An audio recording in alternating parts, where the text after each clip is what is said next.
Ayun mga tol, may dumating ulit.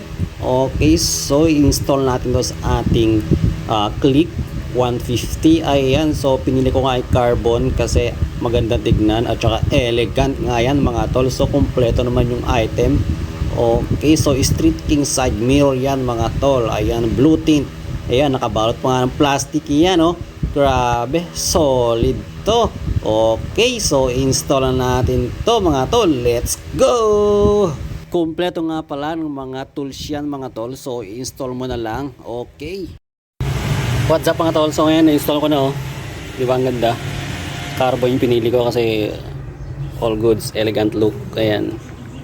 Street King side mirror mga tol. Tapos maganda dyan, blue tint. Hindi nakakasilaw. Ayan, oh. Diba? Oh. Mabilis lang i-install mga tol. Ito siya pag naka-install mga tol. Bigyan ng montage. Ayun! Angas, diba? Okay, sa mga gusto gumit, meron dyan sa Yellow Basket.